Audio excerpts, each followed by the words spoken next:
Shabbat Shalom. Esta semana estudiamos la porción Shemini, una porción que se ha hablado mucho de ella porque tiene que ver con lo que son los Kohanim, ¿verdad? Mientras estaba escuchando los cantos y cosas así, estaba pensando yo en la fidelidad a Dios. ¿De qué depende la fidelidad a Dios de nosotros? No, gracias. No, gracias. ¿De qué depende nuestra fidelidad a Dios?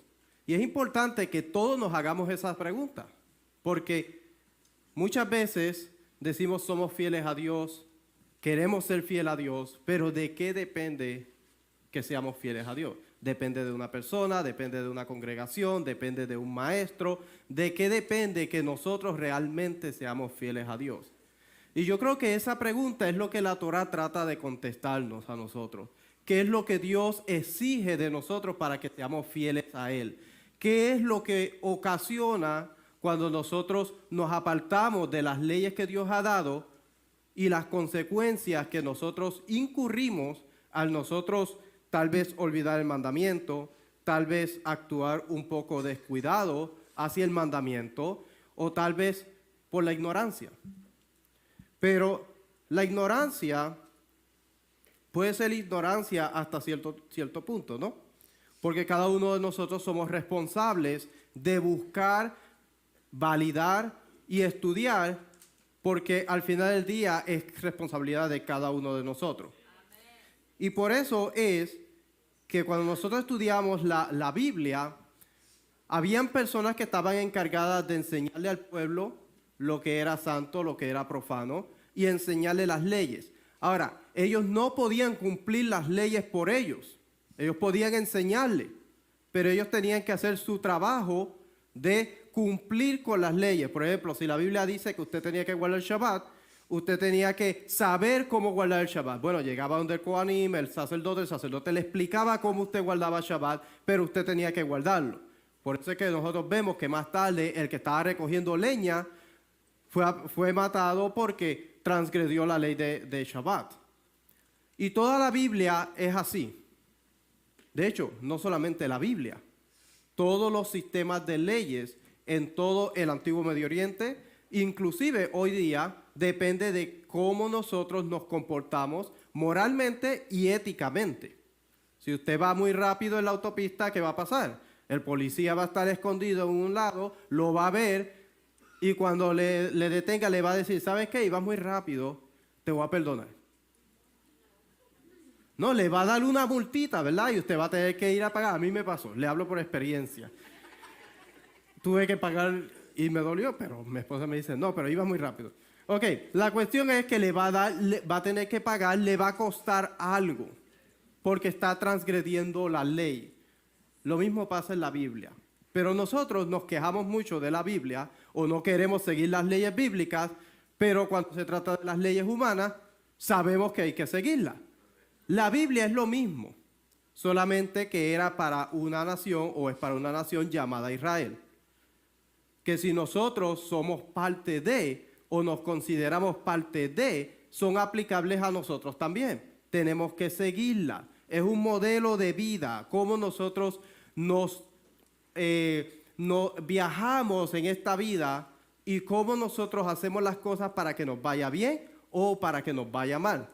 La elección es de cada uno. Dios se lo dijo a Caín en el capítulo, me parece, 5 o 6 del libro de Génesis.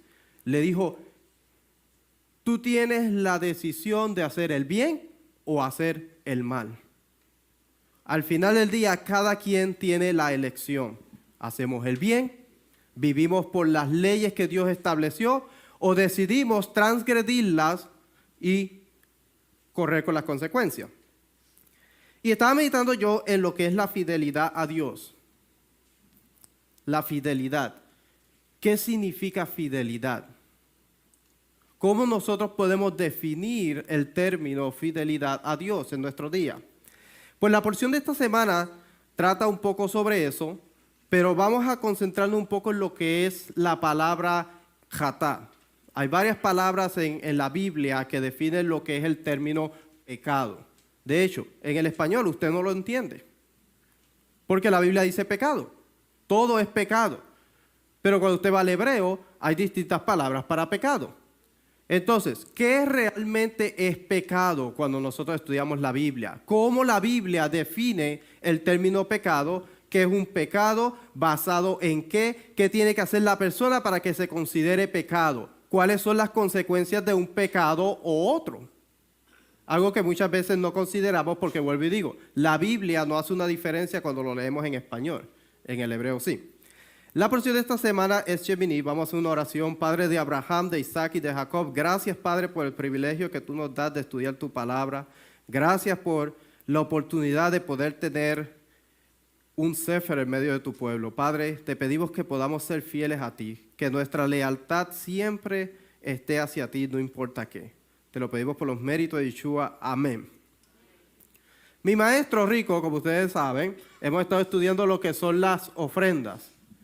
Hace un tiempo, hace aproximadamente ya más de 6 meses, como un año ya, hemos estado estudiando lo que es la sangre, lo que son las ofrendas, lo que representa la sangre en la Biblia. Algo muy complejo que obviamente antes de estudiar no sabía.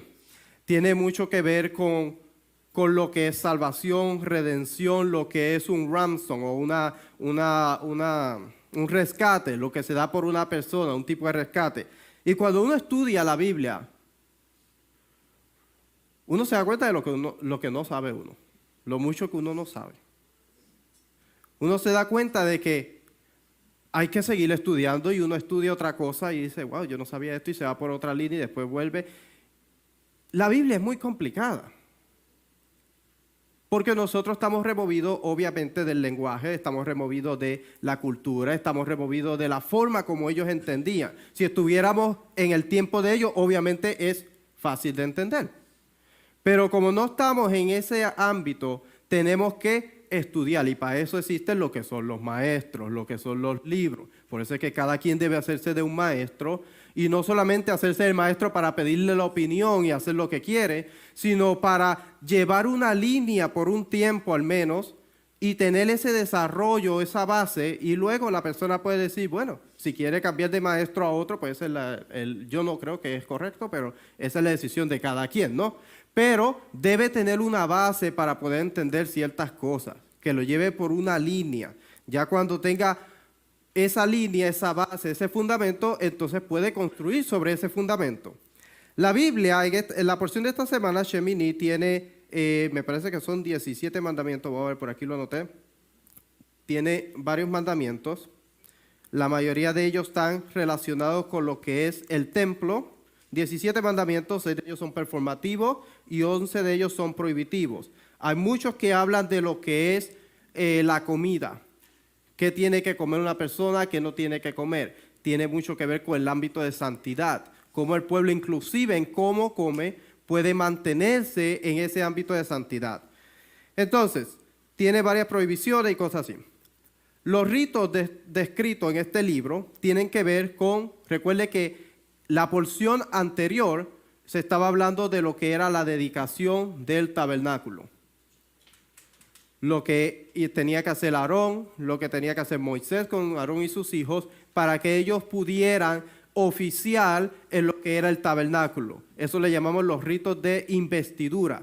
Ellos iban a tener la autoridad dada por Dios para poder ellos oficiar dentro de lo que es el espacio sagrado conocido como el tabernáculo. Entonces, los ritos en este capítulo son de carácter dedicatorio, realizados en nombre de todo el pueblo. Celebran lo que es la entrada de la presencia de Dios en el tabernáculo recién consagrado y lo denomina como la residencia terrenal de Dios de Israel. Nice, me gusta eso, uno puede ver la pantalla ya. Puede ver uno, se vuelve lo que es la residencia del Dios de Israel en medio del campamento. Recuerde que tiene que haber un ritual, transición, se establece a Aarón y sus hijos como los que pueden oficiar en el tabernáculo. Ahora ellos pasan al 8º día, donde ahora el pueblo puede empezar a traer las ofrendas y el tabernáculo se vuelve un espacio sagrado. En el hebreo, Mishkan, traducido como tabernáculo, significa tienda, pero deriva del verbo shakhan, que significa habitar o residir, el lugar donde habita o reside la presencia de Dios. La dedicación del tabernáculo no estaba completa, por lo tanto, hasta que la presencia de Dios descansa sobre él, como se afirma en el libro de Éxodo capítulo 29, versículo 43. Será el tabernáculo santificado por mi presencia. Hay algo bien importante cuando nosotros estamos estudiando la Biblia, que las cosas santas solamente las puede determinar Dios, porque Él es santo. Dios aparta lo que es santo para Él y lo santifica. El Shabbat, las festividades, el tabernáculo, el templo más adelante, el pueblo de Israel, todo es considerado santo. Una persona no puede actuar en contra de o hacer lo que quiera con eso porque Dios lo determina santo. El momento que una persona trata de hacer algo en contra de algo santo, se convierte eso en rebelión, Maal.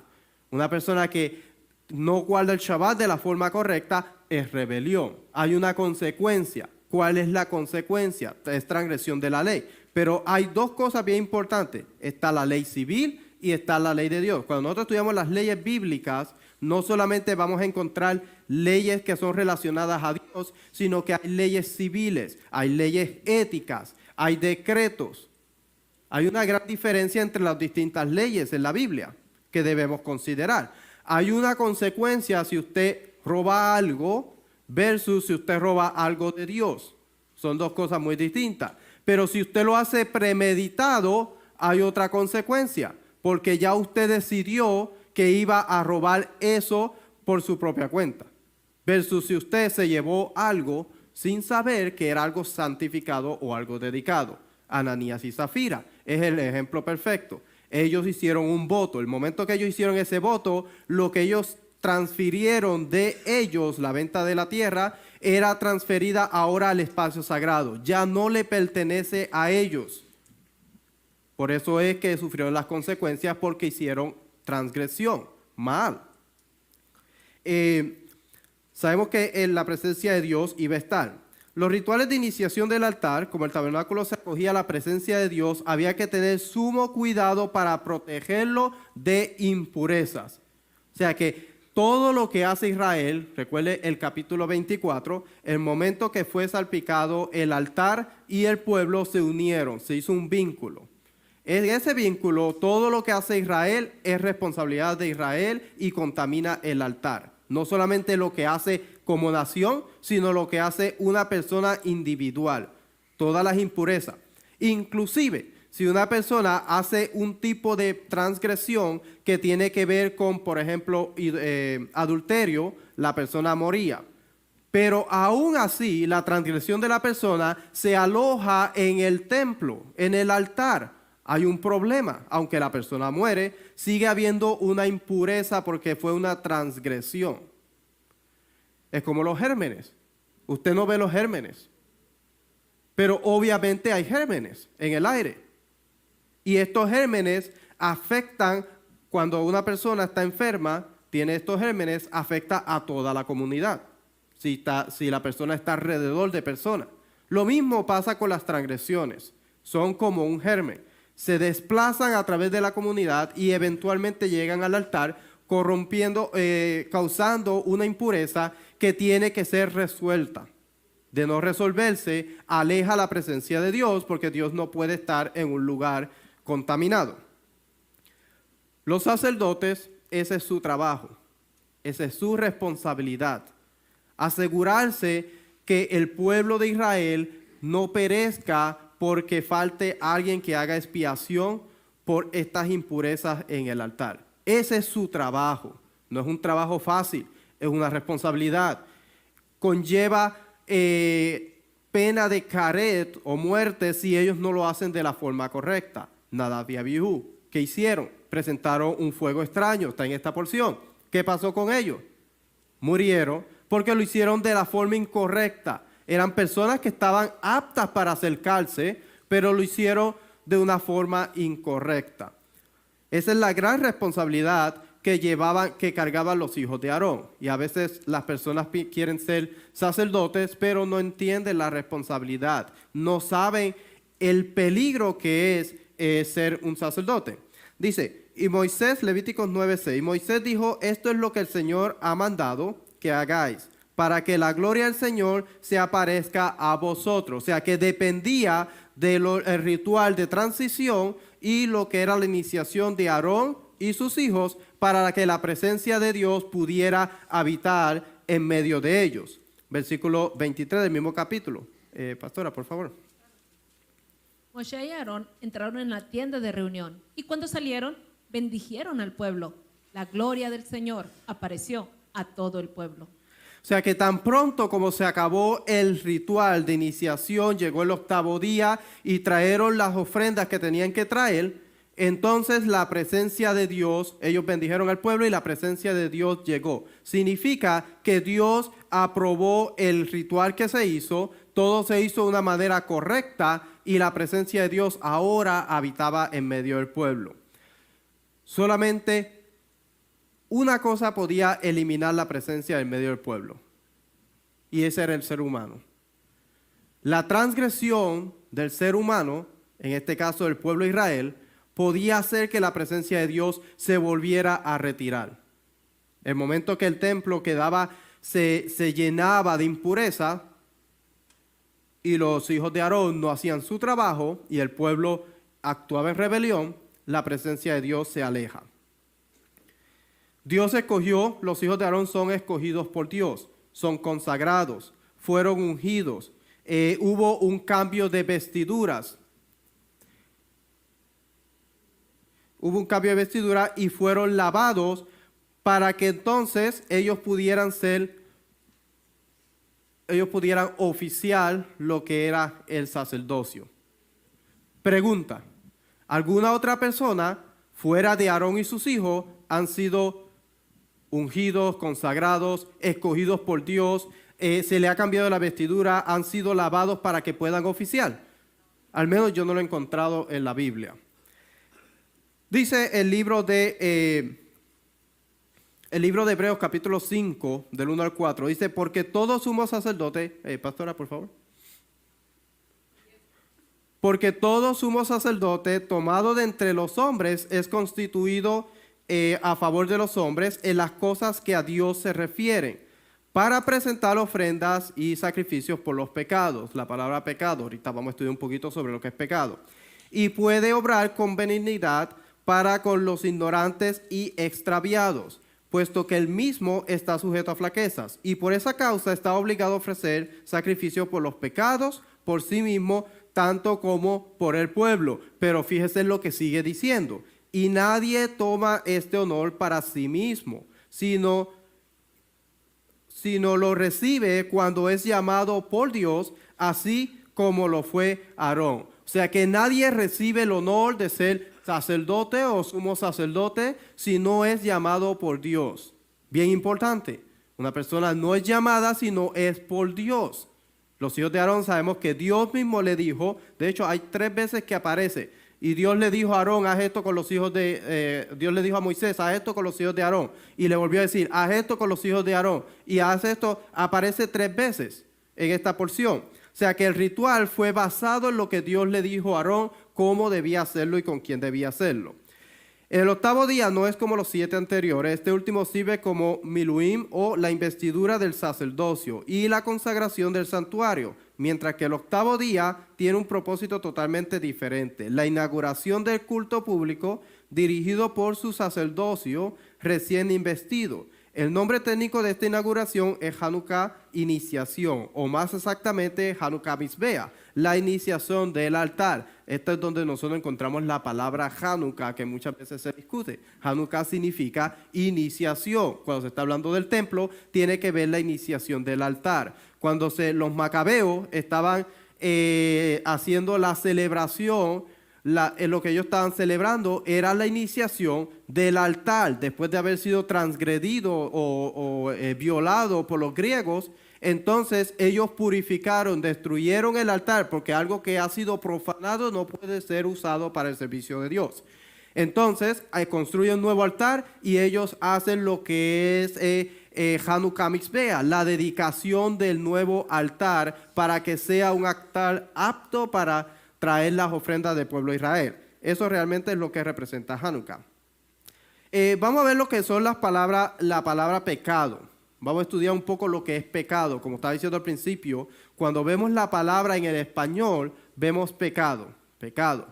¿Qué clase de pecado? ¿Qué tiene que transgredir una persona para que se convierta en pecado? Y esto es bien importante porque a veces, especialmente en los sistemas religiosos, a todo le llaman pecado. De hecho, en el Antiguo Medio Oriente es interesante porque cuando una persona estudia el Antiguo Medio Oriente y cómo ellos definían algunos términos y que ellos pensaban de ciertas cosas, uno ve las culturas de hoy día y uno dice no hay mucha diferencia realmente, aunque no vivimos en el mismo ámbito del Antiguo Medio Oriente, pero por ejemplo en lo que eran los sumerios pensaban que eran los demonios que atacaban y para ellos todo lo que era malo era pecado o era una transgresión. Hoy piensan lo mismo, hay muchas personas en el sistema religioso que piensan que algo que hace una persona es malo porque lo hizo o algo que le está pasando a una persona es porque cometió un pecado o una transgresión. Debemos ver qué dice la Biblia, qué opina la Biblia sobre lo que es pecado o lo que es jatá. Levíticos capítulo 9, versículo 1 al 4, por favor.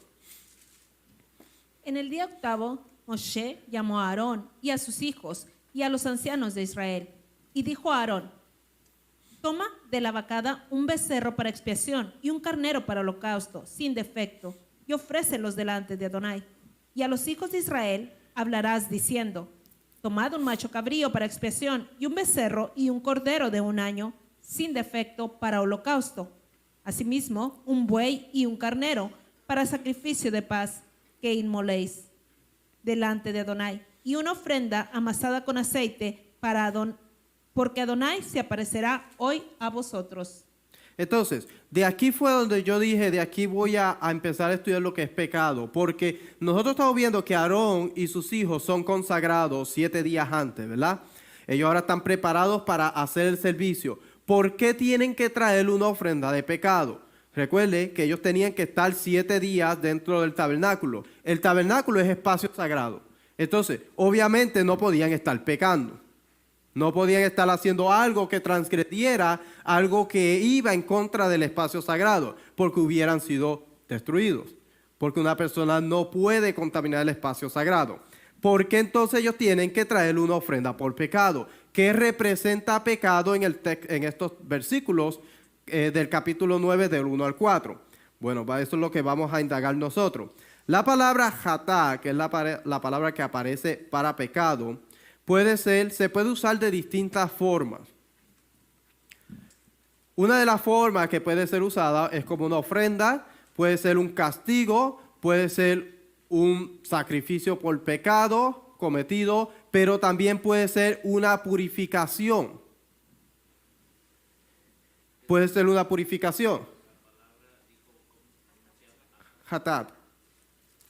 La palabra hatat, que es la palabra que más va a encontrar usted cuando está hablando de pecado. Pecado en la Biblia, cuando usted va a encontrar la palabra en español pecado, la mayoría de las veces va a encontrar la palabra hatat.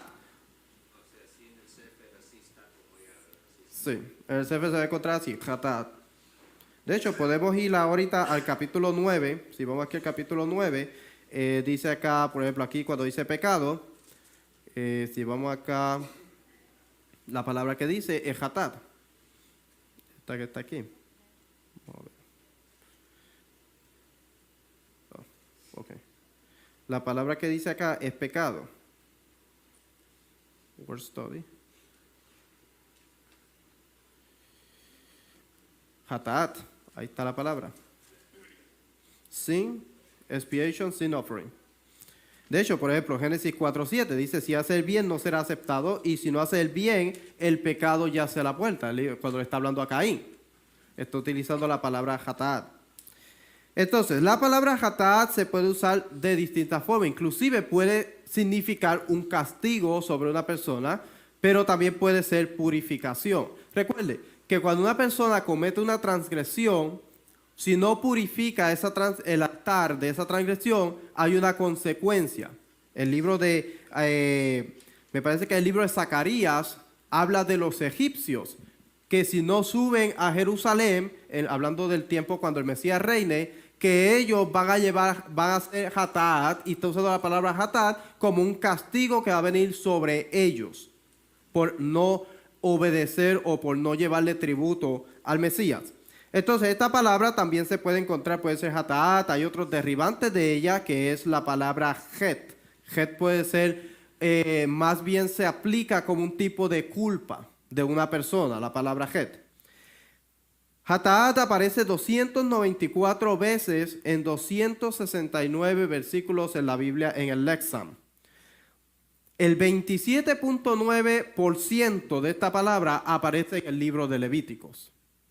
Interesante, porque está hablando con todo el ritual que tiene que ver del templo. El otro libro que más va a contener esta palabra, con el 14%, es el libro de Números, que vamos a encontrar más esta palabra. Pero mayormente se encuentra en el libro de Levíticos. Por eso es que es importante estudiar el libro de Levíticos, porque tiene mucha información, aunque solamente tiene creo que 27 capítulos, pero tiene mucha información sobre lo que se hace en el templo. De hecho, cuando se le enseñaban a los Kohanim, el primer libro que se le enseña es el libro de Levítico. Entendiendo las ofrendas y su función, al recuperarse de un parto, por ejemplo, cuando una mujer tiene un varón o una hembra, tiene que traerle una ofrenda. Esa ofrenda se le llama ofrenda hatat. Ahora la pregunta es, si es hatat y si hatat significa pecado, ¿qué pecado cometió ella? No tiene lógica que una mujer que da a luz tenga que traer una ofrenda por pecado. Entonces, la palabra tiene que significar otras cosas. Al completar, por ejemplo, el voto nazareo, en Números capítulo 6, también tiene que traer una ofrenda por pecado o un hatat. Y al dedicar el altar recién construido, Levíticos 8:15, Éxodo 29, 36 y 37. En otras palabras, el hatat se prescribe para personas y objetos que no pueden haber pecado. O sea que muchas veces esta palabra se utiliza para personas o algunos objetos que obviamente no han cometido una transgresión, pero tienen que traer una ofrenda porque el templo requiere que ellos traigan una ofrenda. Nosotros podemos conectarlo, por ejemplo, el que ha hecho un voto de nazariato o una mujer que ha dado a luz, podemos entender que ha perdido sangre y tiene que ver vida y todas esas cosas, pero aún así tiene que traer una ofrenda. Y esta ofrenda se califica como un hatat.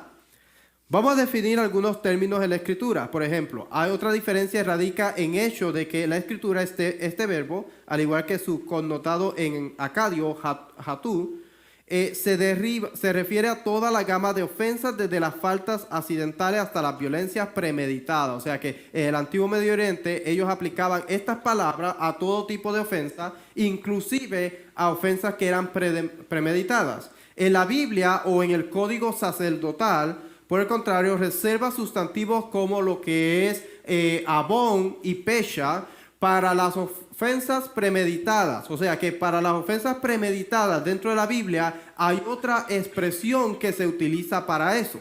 Es abón y fecha. Para las ofensas premeditadas se encuentra en el Tratado de Yomá 36b. Levítico 16:21, por favor. Pero utiliza el verbo hatat y el sustantivo hatat al categorizar las ofensas involuntarias. Bien importante. Hay ofensas involuntarias, hay ofensas premeditadas. Hay distintos tipos de ofrendas que se tiene que traer. Para una y para la otra no hay ninguna ofrenda que se trae. Una persona que premedita algo, no hay ofrenda que pueda traer al templo. La persona corre con las consecuencias. Levítico 16:21. Habla de Yom Kippur. Y pondrá Aarón sus dos manos sobre la cabeza del macho cabrío vivo, y confesará sobre él todas las iniquidades de los hijos de Israel, todas sus rebeliones y todos sus pecados, poniéndolos así sobre la cabeza del macho cabrío, y lo enviará al desierto por mano de un hombre destinado para esto. Entonces, en el ritual de Yom Kippur sí se hacía un ritual en el cual expiaba por lo que era hatat, abón, fecha, por todos estos tipos de pecados. Ahora, ¿qué era lo que expiaba? Esa es la pregunta, porque si una persona cometía adulterio, la ley exigía la muerte de esa persona. Porque entonces en Yom Kippur se hacía un ritual que limpiaba o purificaba de estas ofensas. ¿Se había preguntado alguna vez eso? Porque en Yom Kippur se hace un ritual con el macho cabrío.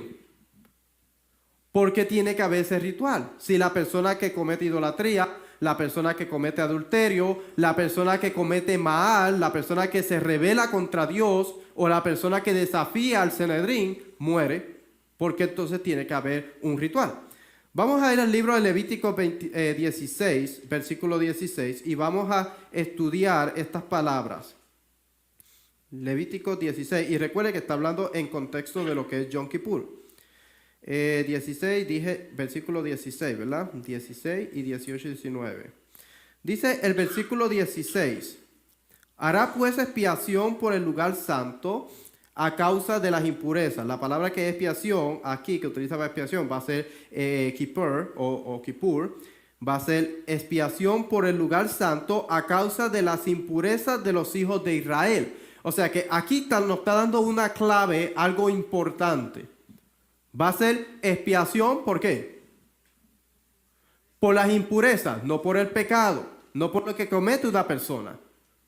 La persona lleva en la transgresión de la persona la lleva. Si la persona hace un acto de rebelión, Acán, ¿qué pasó con Acán? Murió por su rebelión. ¿Qué pasó con Corá y Datán, Abiram? Murieron. Pero ¿qué pasa con la impureza que ellos hacen? La impureza de una persona se aloja en el templo. No importa si la persona muere, aún así causa un problema dentro de la comunidad. Tiene que ser resuelto porque contamina el espacio sagrado. Entonces, Aarón y sus hijos, Aarón, el sumo sacerdote, en el día de Yom Kippur, hace expiación o hace limpieza por lo que son las ofensas del pueblo de Israel. Todas las ofensas.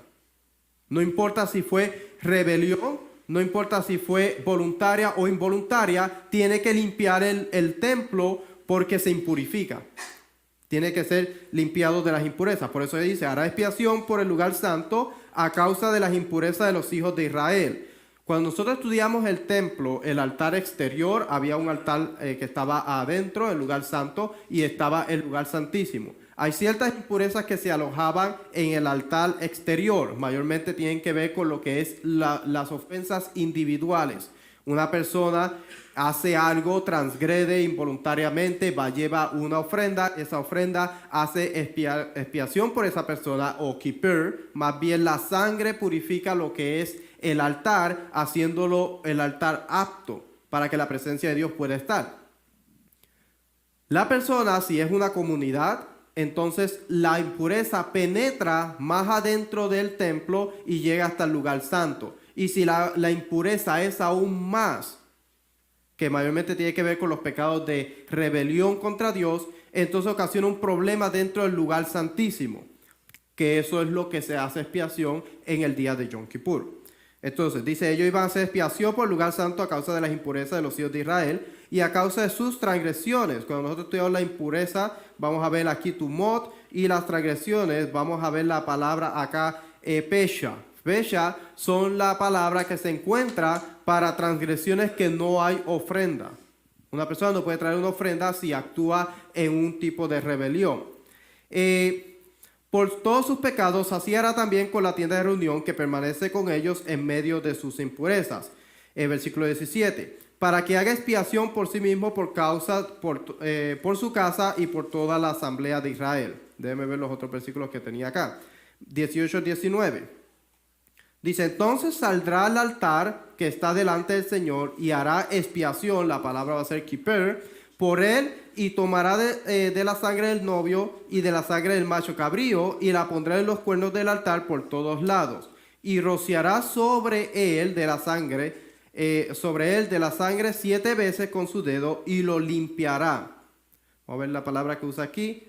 Tajor, lo purifica y lo santificará. La palabra acá va a ser kodesh o remover. A ver. Dice remover de uso común. sea que lo limpiará, lo purificará y lo sacará de uso común de las impurezas de los hijos de Israel. O sea que el propósito del sacerdote traer una ofrenda de pecado en este momento es la purificación y la limpieza del templo. Bien importante, no de la persona, del templo, porque una persona que comete rebelión muere. Ok, versículo 16-30. Dice, porque en este día se hará expiación por vosotros para que seáis limpios. Seréis limpios de todos vuestros pecados delante del Señor. Utiliza la palabra hatat. Entonces, estamos viendo, definiendo lo que son los términos que está utilizando. Ya usted vio, está utilizando distintos términos de fecha, hatat, para las distintas contaminaciones que ocasiona una persona. Hatat, ofrenda por el pecado. ¿Cuál es el propósito de ella? Expiación por los pecados cometidos involuntarios o por error. Una persona erra, de hecho, hatat significa, uno lo puede entender cuando una persona falla el blanco. O sea, una persona comete un error. La traducción común es ofrenda por pecado. Si alguien, por ejemplo, quebranta un mandamiento sin saberlo, debe ofrecer un hatat cuando se da cuenta. Por ejemplo, si una persona toca un cadáver, no se dio cuenta y después supo que tocó un cadáver, tiene que llevar una ofrenda. O si una persona hace algo indebido y no se da cuenta, debe llevar una ofrenda. Variaciones. El sumo sacerdote debe ofrecer un novillo, toda la comunidad también un novillo. Si es un líder, un macho cabrío. Si es una persona común, una cabra o una oveja. O si es pobre, 2 aves o incluso harina. La clave es que para los pecados no intencionales que contaminan el santuario o rompen la relación con Dios. La clave es que todo lo que hace una persona rompe esa relación con Dios. Es como una pareja, es lo mismo. Cuando el esposo o la esposa hace algo que no le gusta, es un tipo de rompimiento de la relación.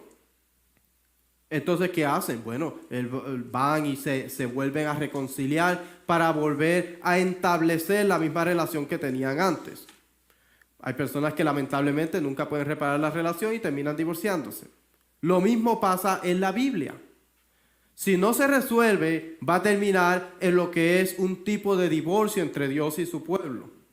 Dios se va a alejar. Pero si la persona entiende que la relación se rompió, lleva una ofrenda y va y enmienda esa relación con Dios para volver a restablecer la relación con Dios. Es lo que Dios quiere. Dios quiere que su pueblo se acerque a Él y quiera restablecer la relación. Ha sido el propósito de Dios desde el principio. Cuando Adán pecó, Dios vino y le hizo ropas para que lo cubrieran. Para que cubrieran la vergüenza de Adán, porque Dios quería restablecer la relación con la humanidad.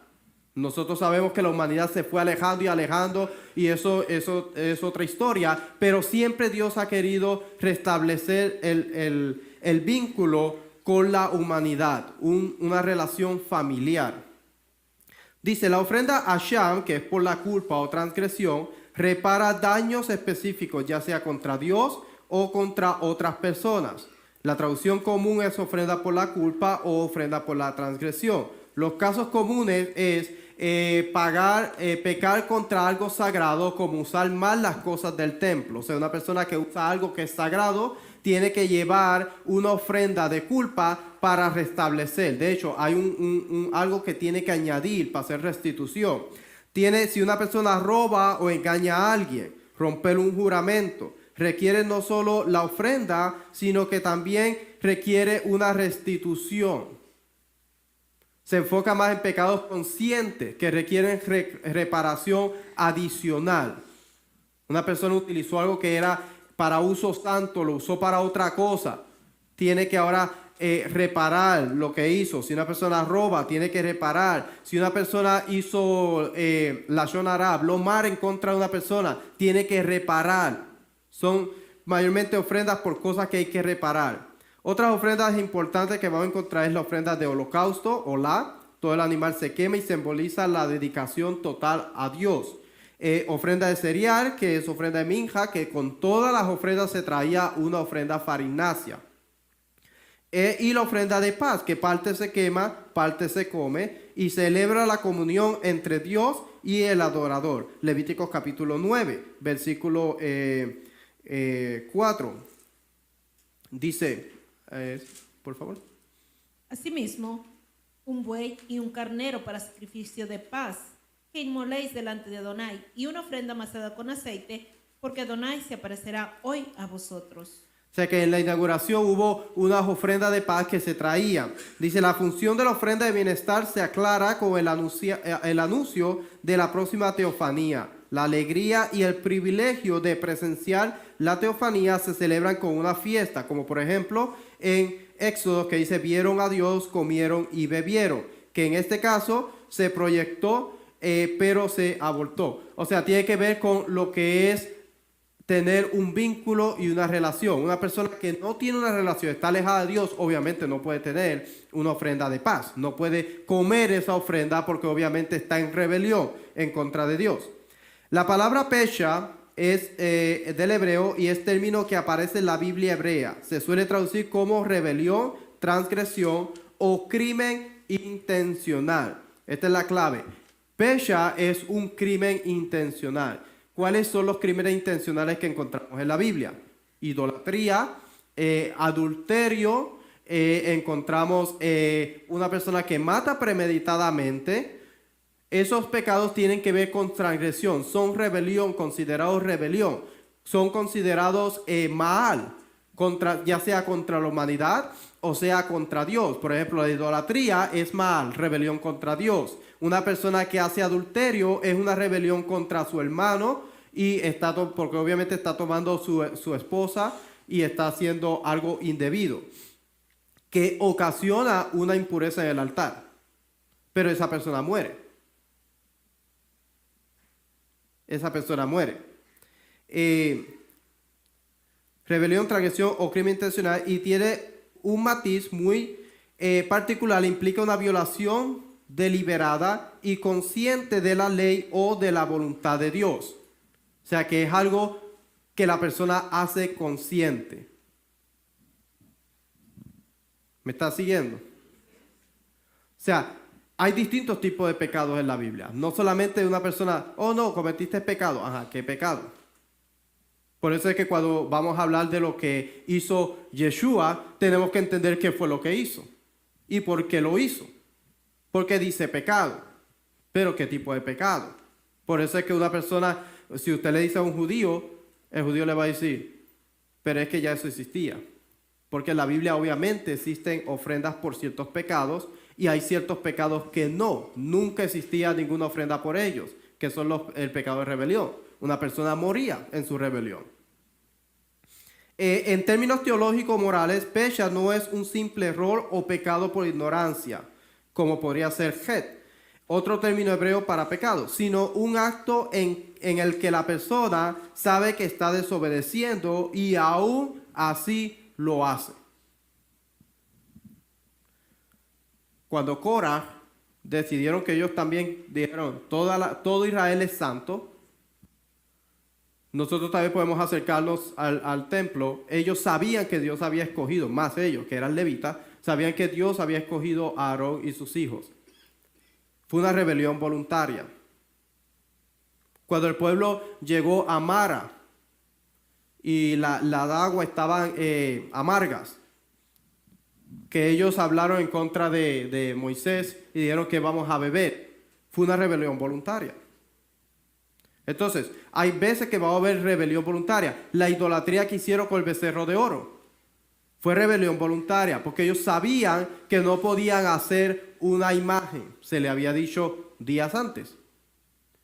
Fue una rebelión voluntaria. Para eso no hay ofrenda en el templo. Hay solamente un acto que puede perdonar a la persona. Y solamente depende de la misericordia y la bondad de Dios que el gran rey, Dios como el gran rey, otorgue y extienda su misericordia y diga, yo te perdono. Como en el caso de David.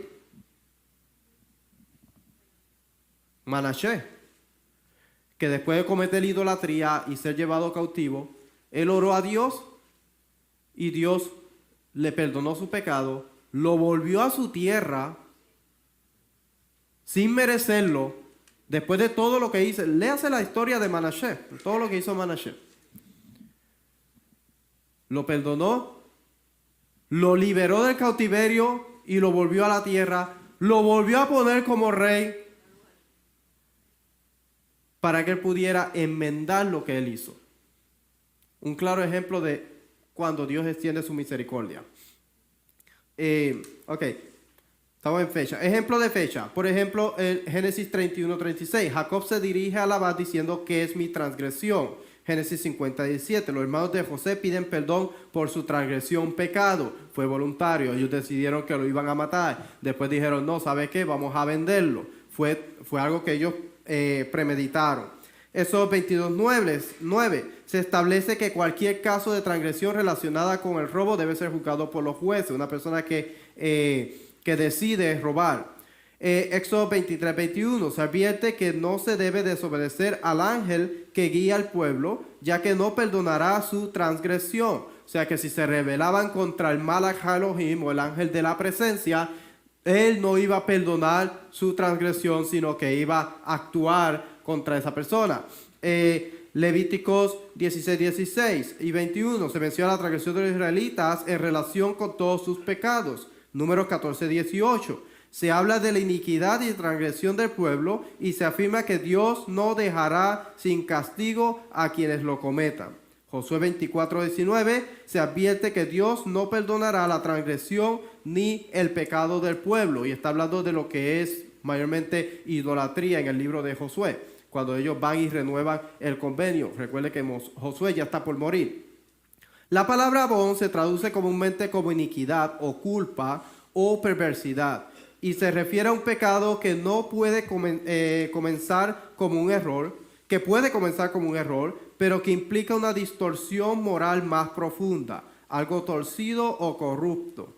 No siempre es tan intencional como pecha, pero sí refleja una actitud o condición interior desviada del bien. O sea que la palabra abón, cuando vamos a ver esa palabra en la Biblia, tiene que ver con algo que es, puede empezar con un error, pero la persona le termina gustando cometer ese error y termina convirtiéndose en pecha o en una transgresión mayor. Ejemplo bíblico donde abón aparece, Éxodo 34:7, que guarda misericordia a millares, que perdona la iniquidad, abón, y la rebelión, pecha, y el pecado, hatat. Cuando ellos cometieron la transgresión del becerro de oro, Dios extendió su misericordia. De hecho, fue esto en Yom Kippur. Abón es condición corrupta, fecha es rebelión intencional, mientras que hatat es pecado por error o por una falta. Levíticos 16:21 dice, y Aarón pondrá ambas manos sobre la cabeza del macho cabrío vivo y confesará sobre él todas las iniquidades de los hijos de Israel. ¿Están viendo la diferencia de las palabras? Pero cuando lo vemos en español muchas veces dice pecado. Por eso es que a veces no hacemos la diferencia y decimos, no, cometió pecado. ¿Qué pecado? Porque no hay una diferencia en el español versus el hebreo. Salmo 32:5 dice, mi pecado te declararé y no encubrí mi iniquidad, abón. Dije, confesaré mi transgresión ante Adonai. Entonces, la palabra abón representa la expansión de la forma más simple. Realmente lo que significa abón es algo interior, algo causativo, pero difícilmente meramente resulta algo pervertido. Una persona hacerse malo, incurrir en un suceso malo. Esa es la palabra abón, tiene que ver con algo que empieza tal vez con un error y termina convirtiéndose en algo malo, en una persona perversa. De hecho, la palabra abón es la palabra que más se usa en el libro de los profetas. Cuando el pueblo empieza cometiendo alguna idolatría, algunas personas, luego todo el pueblo empieza a hacer idolatría y se corrompe. El documento sacerdotal, excluido el código de santidad, utiliza generalmente abón en conexión con el verbo nasá, soportar. O sea, abón lo utiliza con nasá. La palabra nasá en hebreo significa soportar o cargar. En consecuencia, la referencia es una carga que pesa sobre los autores y que en última instancia los oprime y los abate. O sea, que es una carga que la persona lleva, las transgresiones que la persona carga. Recuerde que el libro de Isaías dice que nuestras transgresiones Él cargó. Consecuencia de la referencia es una carga que pesa sobre los autores y que en última instancia los oprime y abate. Parte de la tarea de los sacerdotes y levitas consiste en retirar el abón de Israel y del propio santuario, llevar ese abón de forma representativa y en virtud de su propia cualidad inherente, hacerlo inofensivo. Además, el sumo sacerdote también es capaz, a través de la confesión y apoyando una mano sobre la cabeza del animal, de transferir el abón a ese animal, de modo que el chivo expiatorio es ahora quien lo lleva. Levítico 16:21. En un sentido más amplio, en el caso de las transgresiones, especialmente graves, el hatá o animal o el asham, animal, es el medio por el cual nexo fatídico o abón se aparta de las personas. Por ejemplo, en el caso de Yom Kippur, el macho cabrío lleva este tipo de impureza, la lleva afuera de Israel, la lleva al desierto para que allá sea destruida. Y se expía mediante la muerte del propio animal que es enviado a la muerte en su lugar. Donde quiera que Kippur se promulgue correctamente, esta carga de abón se elimina para siempre. O sea que siempre tiene que haber un mediador para eliminar este tipo de impureza. Puede ser un animal que quite esto, como en Yom Kippur, que elimine esa impureza. En el código sacerdotal, como en otras partes, abón no se refiere al acto mismo de la transgresión. Este se presupone como deslealtad, ma'al, o como pecados. O sea que el código sacerdotal, cuando está entendiendo la palabra abón, la entiende como un tipo de ma'al, un tipo de transgresión de una persona. Recuerde que abón puede ser algo que una persona haga por error, pero puede ser algo que la persona siga haciendo. Por eso es que lo entiende como algo desleal. O como pecados hatat. También sugiere una especie de secuencia lógica: peca, incurre en culpa, soporta abón, mientras que un pasaje diferente parece utilizar la misma palabra como un término primordial de abón. Quien lleva abón ya está destinado a perecer. Es una persona que comete estos pecados, su trayectoria es a perecer.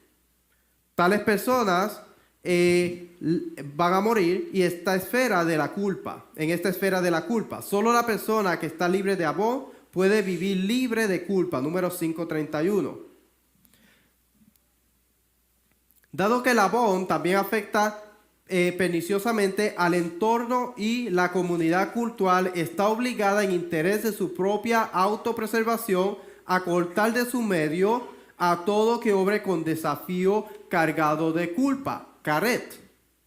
Números 5:31. El hombre será libre de iniquidad y la mujer llevará su pecado. Está hablando de la mujer que hace la sotá, la mujer que es adúltera. Números 15:30 al 31, que habla de la persona que actúa con mano alzada, una persona que desafía, que es desafiante. Números 15:30. Mas la persona que hiciere algo con soberbia, así el natural como el extranjero, ultraja a Adonai. Esa persona será cortada del medio de su pueblo, por cuanto tuvo en poco la palabra de Adonai y menospreció su mandamiento. Enteramente será cortada esa persona, su iniquidad caerá sobre ella. O sea que una persona que hace y persevera en estos mandamientos, la persona actúa con mano alzada en contra de Dios y obviamente va a ser cortada eventualmente en algún punto. Hay dos tipos de caret o de cortes. Está el corte que lo autoriza, que es hecho por Dios mismo contra la persona. Nadab y Abiú es un tipo de corte. Abiram, Datán y Korah es un corte hecho por Dios mismo. Mientras que existe el corte por la corte judicial o los que Dios ha autorizado para hacer el corte. Por ejemplo, una mujer que hace adulterio es juzgada y se sabe que es adúltera, obviamente es cortada. Si la mujer no confiesa, entonces llevada al templo, se hace el ritual, entonces la mujer sufre las consecuencias de. Pero esos dos tipos de corte, o por mano divina o por la agencia humana. Levíticos, iba a decir algo más y se me olvidó de acá. Ok. Anyway, Levíticos 26, 40 al 45 habla de aquellos miembros del pueblo que finalmente humillan sus corazones incircuncisos y su pecado o su abón, siendo el resultado de que Dios vuelve a recordarse de su pacto. Isaías 42. Dice, los exégetas suponen generalmente la presencia de una raíz especial, razá, que significa pagar o descargar, mientras que Helemar propone rash, han aceptado su culpa o su castigo. Isaías 42 dice, hablad al corazón de Jerusalén, decidle a voces que su tiempo es ya cumplido, porque su pecado es perdonado, que doble ha recibido de la mano de Adonai por todos sus pecados. O sea que el pueblo obviamente se encuentra lejos de la tierra y dice que Dios ha perdonado, pero la palabra que utiliza aquí puede ser rescatar o puede ser un pago, un ransom que es dado por el pueblo. Cuando estaba en Egipto, el pueblo no merecía ser liberado de esclavitud. Sabemos que el pueblo no era leal a Dios y Dios dio un pago por ello. Sabemos que la humanidad entera no merece la vida eterna, pero ¿qué Dios hace? Dios da un pago para que entonces puedan ser perdonados y ahora puedan disfrutar del don o el regalo que Dios le da. Repasando. Hasta ahora, ¿estamos entendiendo las diferencias de las palabras? Es un poco complicado, pero es importante saber las diferencias, porque inclusive es parte de lo que es el servicio del templo. Tenemos distintas ofrendas, lo que es el holocausto, el olá, que tiene que ver con la dedicación total a Dios. Tenemos el cereal, todas las ofrendas se le añade una ofrenda farinacia, tiene que ver agradecimiento y consagración. Tenemos la ofrenda de paz o shelamim, que es comunión o gratitud. Una persona en todas las festividades tenía que traer un shelamim para ser visto por Dios y por agradecimiento. Tenemos la de pecado, que ya sabemos que pecados son aquellas cosas que hace una persona sin intención o por error, hatat. Y tenemos la ofrenda por asham, que es por culpa, pecados con daños a otros o a Dios. Ahora, no encontramos ninguna ofrenda por rebelión o actos voluntarios, no hay ninguna. El pecado del Próximo Oriente. ¿Qué pensaban los antiguos sobre lo que es pecado? El pecado como descalificación religiosa de determinados modos de comportamiento humano desempeña diversos papeles en las distintas civilizaciones del antiguo Próximo Oriente. Por ejemplo, los egipcios reconocían que Maat era la diosa de lo que era la justicia. Bien importante, nosotros tenemos que considerar cuando estamos estudiando el antiguo Medio Oriente el orden cósmico. Todos ellos pensaban que si una persona hacía cosas en contra de la deidad, alteraba el orden cósmico. Bien importante. ¿Por qué? Porque ellos dependían de que el cosmos estuviera en orden para ellos poder vivir. La vida de una persona era basada en el orden cósmico. La lluvia tenía que descender en su momento, las cosechas tenían que salir en el momento indicado, tenía que haber el frío terminarse en el momento que tenía que ser, porque si no pasaba había caos. Ellos entendían que este caos era por una transgresión, una violación a algo o una deslealtad a la deidad. Podía ser por rompimiento de un pacto, inclusive con otras naciones, o una maldición. La aparición sería de declaraciones de inocencia, por ejemplo, especialmente en los rituales de funerales encontramos que había algunas declaraciones que se hacían. Por ejemplo, en Egipto, el pecado es lo que viola a Maat. La persona decía, amo a Maat y odio el pecado. Probablemente en la continuación sabía que Dios aborrece el pecado depende del juicio divino. Así leo un texto del ataúd, que yo, el Dios, no les ordené hacer el mal. Fueron sus corazones los que transgredieron mi palabra. En la llamada Estela Van se lee de forma similar. Hicieron algo sin que yo lo hubiera ordenado. O sea, que ellos entendían que habían cosas que las personas hacían y Dios no las había ordenado y causaban problemas en lo que era el orden cósmico. Cabe destacar que el pecado se representaba como una consecuencia de la ignorancia. En el antiguo Medio Oriente, muchas culturas pensaban que el pecado era algo ignorante que hacía la persona. No había una distinción entre pecados intencionales y pecados unintencionales. De hecho, casi nadie sabía cómo debía comportarse, porque realmente los dioses no revelaban su voluntad. No pasaba como en el pueblo de Israel, que Dios le dijo, ok, estos mandamientos vas a hacer y estos no vas a hacer. Vas a guardar las fiestas, vas a guardar el Shabbat, no hagas idolatría. No existía. Los dioses no revelaban su voluntad. La humanidad o los seres humanos estaban siempre buscando que satisfacía a las deidades. ¿Qué ellos tenían que hacer para que ellos se pudieran estar quietos y pudieran darle a ellos todo lo que ellos necesitaban, la humanidad? Por cierto, las deidades en el antiguo Medio Oriente dependían de los seres humanos también. Cuando nosotros estudiamos lo que es, me parece que es el Altrajasis, que es como un diluvio que ocurrió, ellos estaban preocupados porque no había quien le daba de comer a las deidades. O sea, ellos dependían hasta cierto punto de la humanidad, mientras que sabemos que Dios no depende de la humanidad. Dice, cabe destacar que el pecado se presentaba como una consecuencia de la ignorancia.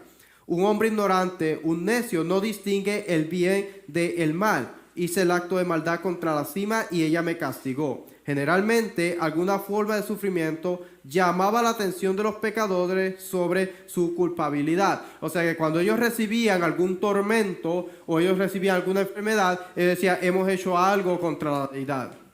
Entonces la persona buscaba a un sacerdote que le hacía unos encantamientos o hacían unos rituales para eliminar lo que era el pecado o la impureza de esa persona, para que fuera llevado la maldición a otro lugar. Eso lo encontramos en lo que era Mesopotamia, lo vamos a encontrar en lo que eran los rituales de los hititas, inclusive en Egipto. Ellos trataban de eliminar con estos rituales y a veces con los reyes, si había una maldición sobre el rey. Ellos trataban de conseguir a alguien que representara a ese rey y pudiera llevarse la maldición que ellos consideraban que era el castigo de los dioses por algo que habían hecho mal.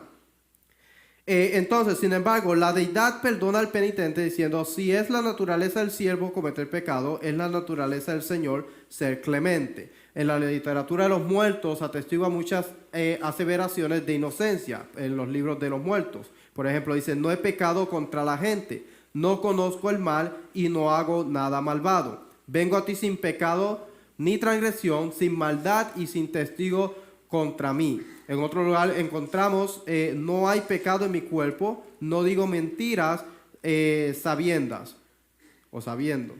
Como muestra la superscripción del libro de los muertos, el propósito de estas declaraciones de inocencia es separar al difunto de sus pecados, es decir, eliminar el pecado al pronunciar la fórmula. De ahí que también estos textos atestiguan una conciencia del pecado. O sea, en el Antiguo Medio Oriente ellos tenían ciertos pensamientos sobre lo que era pecado, pero la persona no se desentendía de esos pecados hasta que moría. O sea, que la persona podía vivir una vida haciendo fechoría, haciendo cosas malas, y cuando moría entonces hacía estas incantaciones y la persona podía ahora desligarse de estos pecados. Los sumerios se inclinaban más por referir la calamidad al capricho malicioso de los dioses que a las propias malas acciones. O sea que los sumerios decían, no son los dioses que son caprichosos, y no son las malas conductas de la humanidad. Ellos pensaban que los dioses eran caprichosos. Entonces, esto probablemente cabía en el reino acadio, donde el pecado Arnu o la expiación se convierte en temas religiosos centrales. En ningún otro lugar, sin embargo, el pecado alcanza tanta importancia antropológica y teológica como en el Antiguo Testamento, bajo la influencia de los profetas, reformadores y las instituciones culturales del periodo preexílico. O sea, que los sumerios pensaban que una persona se podía comportar de la manera que quisiera y no era responsabilidad de ellos, sino que eran los dioses que eran caprichosos. Cuando ellos recibían una calamidad del dios, buscaban la forma de cómo apaciguar la ira de esa deidad para volver a restablecerse y que pudiera continuar dándole a ellos provisión y todas esas cosas. En Mesopotamia habían distintos términos. En primer lugar, los tres términos eran estos términos que son raros, pero encierra un antiguo concepto de tabú. Uno no solo puede comer lo que está prohibido, sino también hacer lo que está prohibido. Esto pensaba en Mesopotamia. Las palabras raras, anu, arnu, hitu, son los términos más generales para un pecado o pecar. En textos jurídicos, en primer término puede significar castigo o imponer un castigo. En contextos políticos se refiere a un incumplimiento de contrato o una sublevación. El término hatú está relacionado con el hebreo hatá y probablemente significa originalmente cometer un error, aunque como arnu también puede significar un castigo. Había otra postura, el tercer lugar, galulu o gilatu.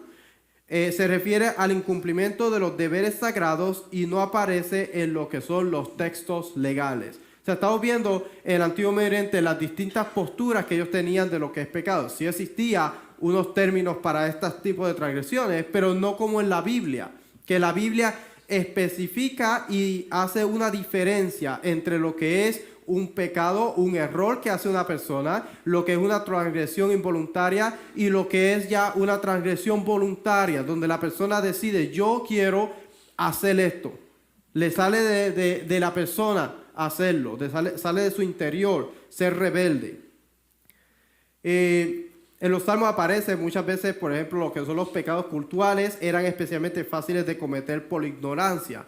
Hay muchos salmos, por ejemplo, inclusive David hace un salmo, límpiame a mí, limpia mi corazón, purifica, habla de la purificación de las manos y cosas así. Eso lo vamos a encontrar mucho en los salmos. De hecho, los salmos, cuando nosotros leemos los salmos, muchas veces se parecen a algunos tipos de incantaciones que se hacían en el antiguo Medio Oriente. Tiene una conexión, hay una similitud en cómo se hacen para que la persona pueda ser librada de una transgresión o para que la persona pueda acercarse a Dios. Dice, la mayoría de las transgresiones son de carácter social, otras sesiones son en gran medida de carácter cultural. Las confesiones de pecado aparecen con frecuencia y los peticionarios piden la redención, la anulación de la prohibición que se considera consecuencia del pecado, pero que también puede aplicarse como la obra de los demonios en el antiguo Medio Oriente. Ahora, vamos a hablar un poquito de lo que es pecado en la Biblia o la palabra hatat específicamente. La palabra hatat, hablamos al principio que tiene que ver con purificación, con una pureza que se hace. Dice expiatoria, ofrenda por pecado, expiación, ofensas, ofrenda por pecado o iniquidad, tiene que ver también con castigo. Cuando una persona comete una expiación o un pecado, una transgresión de rebelión, hay algo que ocurre. Hay una ruptura entre lo que es Dios y la persona. De hecho, cuando Adán pecó, cuando nosotros estudiamos las palabras que utiliza, cuando Adán pecó, vamos a ver que las palabras que utiliza hasta cierto sentido denota un tipo de divorcio que hubo entre Dios y Adán y la humanidad. Adán no solamente representa el primer hombre, sino que también representa la humanidad, significa humanidad. Entonces hay un tipo de divorcio que se establece en este momento. Se rompe la relación entre Dios y la humanidad. Nosotros lo vemos cuando Dios se aleja. Cuando Dios aleja a la humanidad del espacio sagrado. Adán tiene que salir del lugar que representa el templo de Dios. La ruptura con Dios en su significado, romper con pesha, ha influido en varios textos relacionados con frecuencia. Por ejemplo, el uso absoluto del verbo en Lamentaciones 3:42. Paralelo a nos hemos revelado, mará. En el sentido de actuar deslealmente, renegadamente, probablemente también pertenece a ese contexto. También lee Salmo 19:14, como referencia a una ruptura con Dios. Entonces, seré irreprochable e inocente de gran transgresión. Pesha, utiliza la palabra pesha.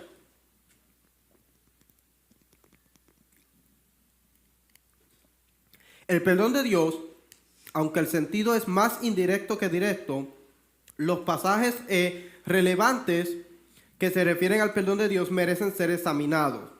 Por ejemplo, el Éxodo 23:21, se puede discernir una secuencia que vaya de la falta de perdón de Dios a su perdón. sobre todo teniendo en cuenta que el análisis interior ha revelado que aunque el perdón era ciertamente posible en situaciones individuales, no era en absoluto seguro. O sea que una persona que comete rebelión contra Dios puede ser perdonada, pero no significa que va a ser perdonada. Depende de lo que Dios decida. Dios es el último juez y Él decide perdono o no perdono. Por eso la Biblia dice, perdonaré y tendré misericordia del que yo quiera. Una persona que hace rebelión no puede estar contando que Dios va a tener la misericordia para perdonarlo, porque es algo que la persona decide hacerlo. Mientras que Dios puede decidir perdonar a una persona, como el pueblo de Israel. El pueblo de Israel cometió idolatría, fue castigado, fue exiliado y Dios decide perdonarlo y decide que vuelva a la tierra, basado en la cláusula del libro de Deuteronomio. Si el pueblo es exiliado y el pueblo desde allá se acuerda y pide perdón por sus pecados, Dios se va a acordar del pacto que hizo con Abraham, con Isaac y con Jacob y lo va a volver a su tierra. Hatad significa cometer una ofensa contra alguien con quien se mantiene una relación comunitaria institucionalizada. Por ejemplo, los sustantivos se refieren a una conducta antisocial dirigida contra una persona, contraste con otros términos de culpabilidad, por ejemplo, Asham y Abón. Conducta incluye las ofensas contra el propio hermano, el asesinato, un compatriota, la rebelión contra el propio rey, en español, contra el rey, y la rebelión de un vasallo contra su señor. Pero el término hatad también puede usarse como el maltrato de un súbdito por el rey, de Israel por el faraón, de la mujer por el forastero, por Abimelech, o de un siervo por su amo. Cuando alguien comete una ofensa contra un superior, pesa puede añadirse interpretativamente. La víctima de la ofensa es introducida por la particularidad. Cabe destacar que Dios mismo suele ser la víctima 52 veces frente a 14 casos de lo que tiene que ver con esta palabra de pesha, tiene que ver con la rebelión del ser humano contra Dios. Maal, vamos a leer un poco de Maal porque cuando una persona comete transgresión contra Dios, obviamente es deslealtad. La palabra Maal tiene que ver lo que es ser infiel, lo que es la rebelión, la traición. Cuando nosotros estamos viendo especialmente lo que tiene que ver la deslealtad a Dios, como dije al principio, hay mandamientos que tienen que ver con los seres humanos, hay mandamientos que tienen que ver con Dios, hay mandamientos que son más ofensivos que otros. Todos ocasionan impureza, todos contaminan el espacio sagrado, pero hay rangos de mandamientos. Por ejemplo, los no harás, son bien importantes entender los mandamientos no harás. No cometerás idolatría, no cogerás el nombre de Dios en vano, no cometerás adulterio. Son bien importantes porque son mandamientos que la mayoría de ellos llevan a un caret. No comerás, ningún incircunciso comerá de la Pascua. Tiene que ver con lo que son caret, pecados de muerte. La persona obtiene muerte si desobedece esos mandamientos, si no los sigue. En un contexto, por ejemplo, casuístico similar, Ezequiel afirma que el justo que se aparta de la rectitud y comete iniquidad, siguiendo el modelo de los malvados, ha de morir por su mal y su pecado. O sea, que una persona que se aparta de la rectitud y hace actos de traición contra Dios, obviamente merece morir. De ahí que Maal se equipara con la iniquidad, la impiedad y el pecado. O mejor dicho, Maal engloba toda la esencia del malvado que no reconoce a Dios como Dios. O sea que una persona que hace un acto de rebelión contra Dios, básicamente está diciendo que no reconoce la autoridad de Dios. Por eso se rebela. Es como la persona que actúa en el libro de Números, capítulo 15, en contra del Sanedrín, con mano alzada o con rebelión. No reconoce al cuerpo judicial. Por eso es que la consecuencia se considera Maal y la consecuencia es la muerte de la persona, porque actuó presuntuosamente, con rebelión. Levíticos 26:40, el código de santidad se generaliza de manera similar. Cuando los israelitas experimentan el castigo de Dios, tendrán que confesar su culpa, que consistió en haber cometido Maal y haber resistido a Dios. entonces, según el versículo 42, Dios se acordará de su alianza. Levítico 26, 40, por favor, y 42. Y confesará su iniquidad y la iniquidad de sus padres por la prevaricación con que prevalecieron contra mí, también porque anduvieron conmigo en oposición. Yo también habré andado en contra de ellos y los habré hecho entrar en la tierra de sus enemigos, y entonces se humillará su corazón incircunciso y reconocerán su pecado. O sea que estas son las consecuencias de lo que es la desobediencia del pueblo. Si el pueblo desobedece, como ha actuado en contra de los mandamientos y decretos de Dios, ya sea idolatría o sea algún otro tipo de rebelión, establece una cláusula de perdón. Pero recuerde que el perdón por la transgresión solamente depende del gran rey, de Dios. Por eso es que, por ejemplo, cuando Manasés es llevado al cautiverio y él ora, obviamente él sabe el pecado y la transgresión que ha cometido. Él sabe que no merece el perdón. Y ora a Dios y Dios decide perdonarlo y traerlo. Cuando una persona hace algo contra Dios, Dios puede perdonar, pero puede ser que no. Puede ser que no perdone. Y la persona sufra la consecuencia de lo que es la muerte. Dice, Ezequiel 20:27 asocia mal con difamación o blasfemia contra Dios. El versículo siguiente revela que la referencia es la adoración en los lugares altos. En consecuencia, Baal implica negar a Dios la veneración que se le debe, puesto que los versículos 27 y 29 deben tomarse claramente como una elaboración estética del material precedente. Los términos Baal que define el pecado como rechazo de los estatutos y la profanación del sábado. O sea que Baal es el rechazo de una persona de los estatutos de Dios y lo que es el Shabbat. El término Baal se refiere pues a la transgresión contra lo sagrado. O sea, una persona que habla mal en contra de algo que Dios determinó sagrado, comete el pecado de Baal, transgresión. ¿Qué es sagrado en la Biblia? El templo, el pueblo de Israel, las fiestas, los hijos de Aarón y sus hijos, porque han sido apartados y Dios los ha determinado como espacios sagrados y tienen que ver con la santidad. Así que hablar en contra de esas cosas es rechazar a Dios que los estableció, es difamar, como dice aquí, se asocia con Baal, se asocia con la difamación o la blasfemia contra Dios. O sea que una persona que está actuando de esta forma está actuando directamente contra Dios. Muy peligroso.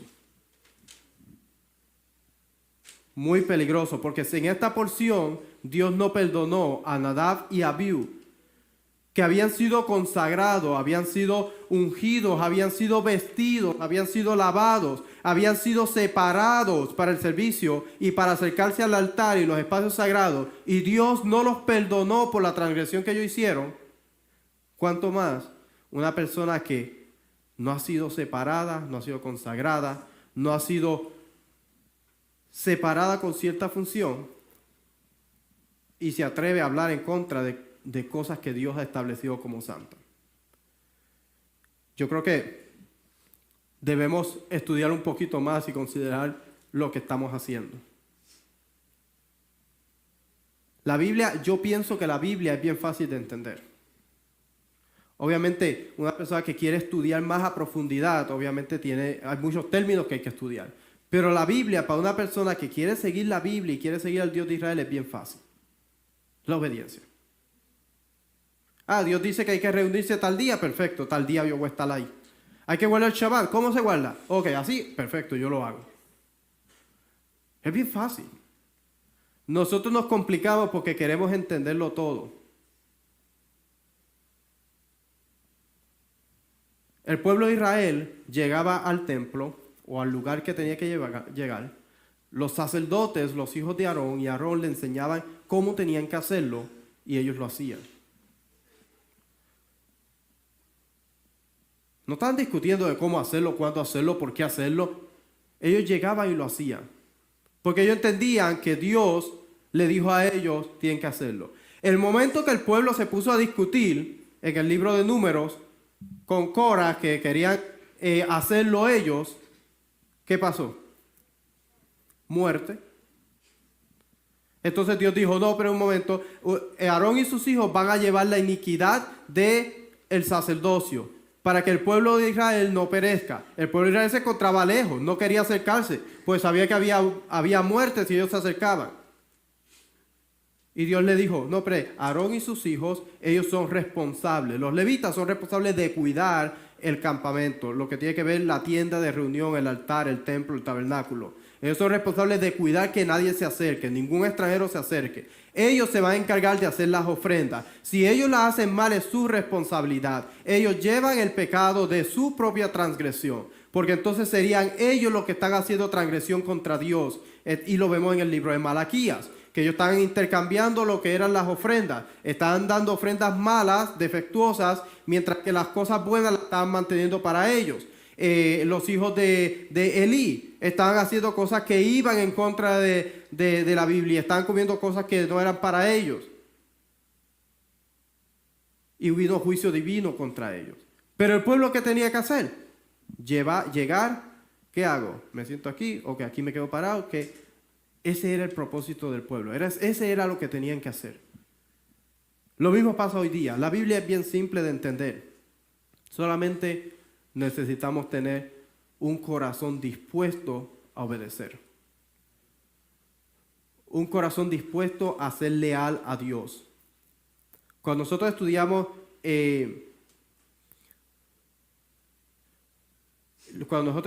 lo que eran las ofrendas,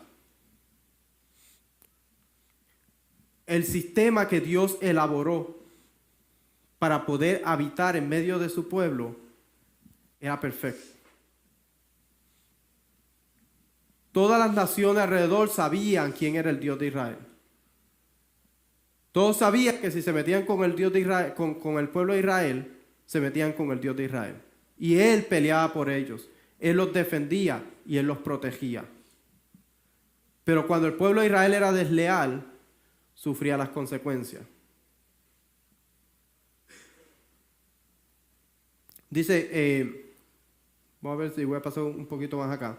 Dice, el entendido de la palabra pecado. Los mandamientos de Dios pueden dividirse en dos categorías: performativos, harás, y prohibitivos, no harás. Los mandamientos performativos se violan al abstenerse de cumplirlos o al omitirlos. La omisión de un deber religioso es una falta personal, pero solo afecta al pecador. Al no haber realizado ningún acto, su pecado no repercute en su entorno. La violación de los mandamientos prohibitivos, por lo contrario, implica un acto, produce reverberaciones que alteran la ecología divina. O sea que todo lo que tiene que ver con lo que es la transgresión de una persona, obviamente termina afectando a toda la comunidad. La ofrenda de purificación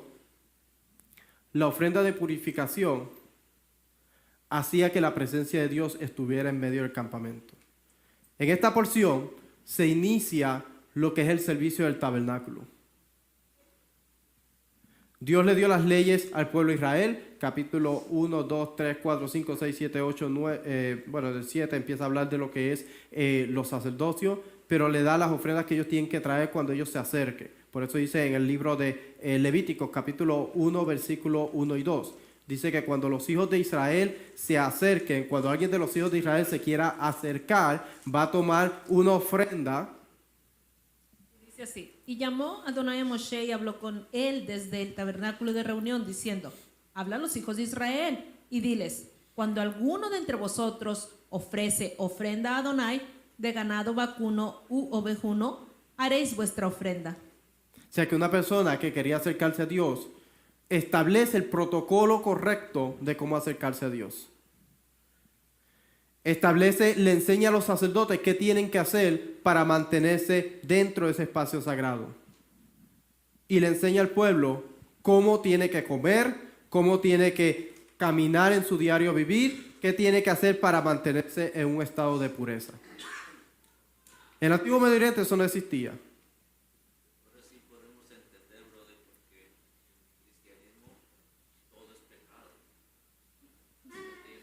Ujú.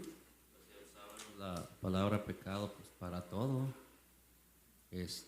pero como no había un estudio, ¿me entiende? El contexto de la palabra pecado, pienso que por eso hay confusión, porque pues para todo es pecado en el cristianismo. Sí, como no se estudia, no se profundiza la palabra pecado, se entiende que todo lo que hace una persona está mal. Pero, ¿quién establece el criterio qué está bien y qué está mal? Es la pregunta que tiene que hacerse cualquier persona dentro de un sistema religioso. ¿Qué es pecado y quién establece el criterio de lo que es pecado? Cuando nosotros leemos la Biblia, Dios establece el criterio de lo que es pecado. Entonces, si nosotros estamos estudiando el mandamiento de la forma correcta, nos va a decir cómo nosotros debemos vivir. ¿Qué debemos hacer con el prójimo? ¿Cómo debemos comportarnos con Dios? Pero si no estudiamos el mandamiento, no sabemos qué es pecado. No lo vamos a entender. Porque exactamente eso es lo que establece la forma de nosotros vivir. Sí hay un versículo, pero no recuerdo en el Nuevo, no sé qué, en el Nuevo Testamento que dice que pecado es transgresión de la ley. La transgresión de la ley. Creo que en Romanos 6. O ese Primera de Juan 3:4. Léalo.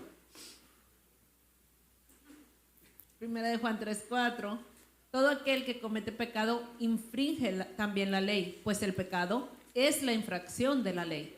Exacto. Entonces, cuando nosotros entendemos el mandamiento, nosotros entendemos qué es la infracción de la ley y la consecuencia de. Porque ya nos hemos dado cuenta que hay pecados que afectan directamente a la persona, hay pecados que son que la persona muere, hay pecados que son contra Dios y obviamente se considera lo que es un pecha o un pecado de rebelión o una transgresión de rebelión y la consecuencia pues obviamente es totalmente distinta.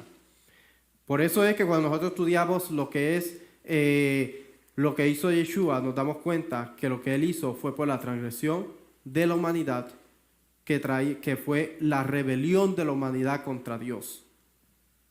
Esa es la gran diferencia, porque en el templo existía expiación y se limpiaba el altar de las iniquidades de Israel. Pero en ningún lado había una expiación o algo que cubriera la rebelión del ser humano. No lo encontramos en ningún lado. Yeshua vino a ser ese vehículo que viene a ser kippur, a cubrir, a hacer expiación por la rebelión de la humanidad. Para terminar, el libro de Lamentaciones, capítulo 2:7 nos dice, el Señor, de esto fue después de la destrucción del templo, que se pensaba que Jeremías o alguna persona escribió sobre eso, dice, el Señor ha abandonado su altar, ha rechazado su santuario, ha entregado al enemigo los muros de la ciudad. Cuando el pueblo transgredía, ocasionaba que no solamente Dios se alejara del lugar santo, sino que las murallas de la ciudad quedaban expuestas a que pudieran ser conquistados y pudiera venir el enemigo. Cuando nosotros transgredimos la ley, transgredimos la Torá, le abrimos la puerta a lo que se llamaba lo que llama la religión, los demonios que están atacando a la persona, es cuando una persona le abre la puerta a través de la transgresión de los mandamientos. Llega todo tipo de problemas y no son los demonios que están atacando, es la consecuencia de la transgresión de la ley que una persona ha ocasionado. Así que cuando nosotros veamos la palabra pecado o la palabra transgresión, cuando nosotros consideremos el estudio de un mandamiento, cuando se está enseñando un mandamiento, consideremos la importancia de aprender el mandamiento. Ya nadie puede decir, no, eso es pecado y aquello es pecado. Ya no vamos a vivir con miedo, porque sabemos qué le agrada a Dios y qué no le agrada a Dios. Si hacemos esto, bueno, tengo que traer esto, tengo que hacer restitución de esta forma y de esta forma y de esta forma, porque obviamente somos seres humanos y cometemos errores. Pero la idolatría no es un error. El adulterio no es un error. Hay cosas que no son errores. Y esos pecados que son rebelión contra Dios no son errores. Son cosas que la persona hace premeditadas. Por un error, la persona puede traer una ofrenda, puede traer restitución. Y la persona hace la restauración con Dios, entre Dios y la persona se restaura ese vínculo, esa unión, podríamos decir, es restaurada. Pero si una persona se rebela contra Dios, no hay que restaure esa relación.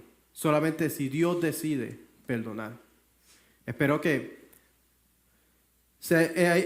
haya hecho yo un buen trabajo explicando esas palabras. Es un poco complicado todas esas palabras porque obviamente no sé el hebreo. Pero que podamos hacer una diferencia entre las distintas palabras. Y así yo creo que vamos a entender más cómo nosotros caminamos en el mandamiento, qué tenemos que hacer, cómo lo hacemos y por qué lo hacemos. No simplemente hacemos cosas por vivir de una forma. Lo hacemos porque Dios lo ha determinado de esa forma y queremos ser fieles y queremos ser leales a Dios. Shabbat Tov, Shabbat Shalom todavía.